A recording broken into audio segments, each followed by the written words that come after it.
If you've been on the job hunt lately, I bet you've felt it. You know, that sense of confusion, maybe a little frustration, and the feeling that the rules of the game have just completely changed. So today, we're going to dig into why the job market feels so broken, even when the headlines are screaming that the economy's booming.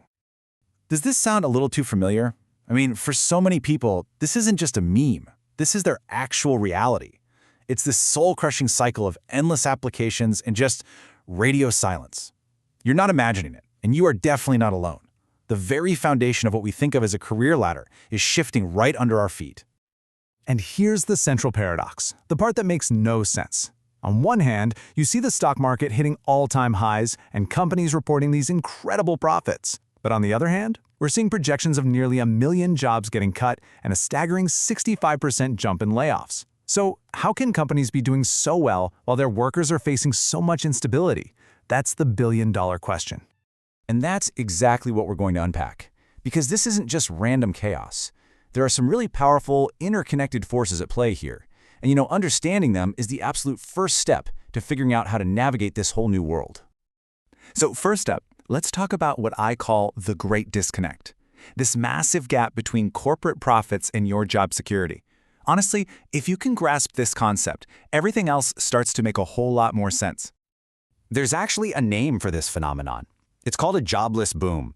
And it's this bizarre new reality where companies can actually boost their profits and their stock price by cutting jobs and pouring money into automation.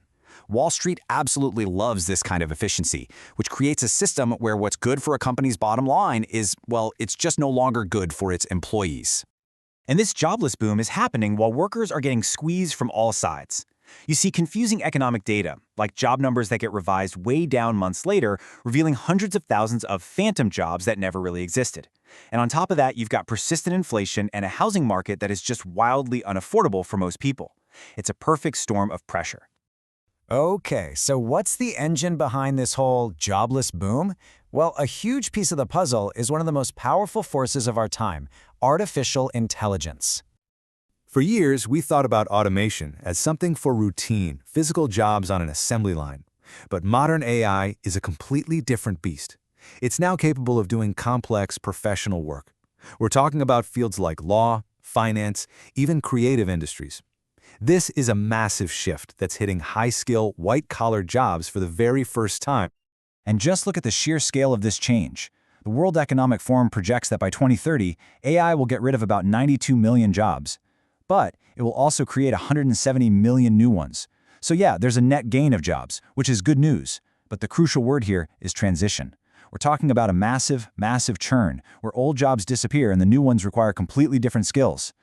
And don't think this is some sci-fi thing happening decades from now. It's already here. Studies are showing that AI could automate a huge chunk of the tasks for jobs like sales reps and market analysts. Overall, something like 30% of all hours worked in the US could be automated. And that's the key thing to get. It's not just about entire jobs vanishing. It's about the automation of individual tasks, and that is fundamentally changing how we all work. All of this disruption, it leads to this central idea of this whole explainer, the collapse of the traditional career ladder.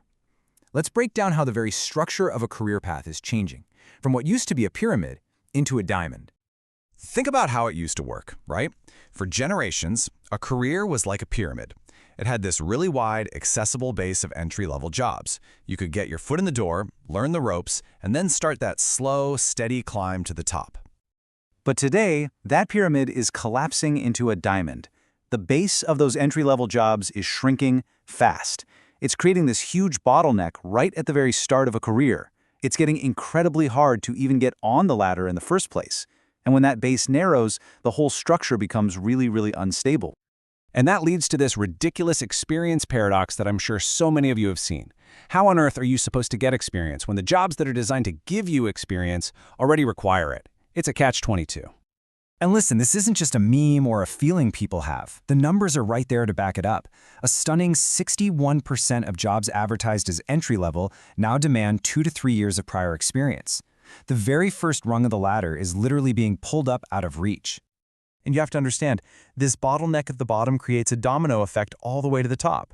Graduates saddled with debt can't get started. That means fewer people are developing the skills to move into those important mid-level roles. and that disrupts the entire pipeline for creating senior leaders. The whole system that companies have relied on for decades is breaking down from the bottom up. So the old map is useless. The ladder is broken. What are you supposed to do now? Well, this brings us to the core challenge of our time, and it's called the skills mismatch. Here's the thing. The biggest problem right now isn't necessarily a lack of jobs. It's a skills mismatch.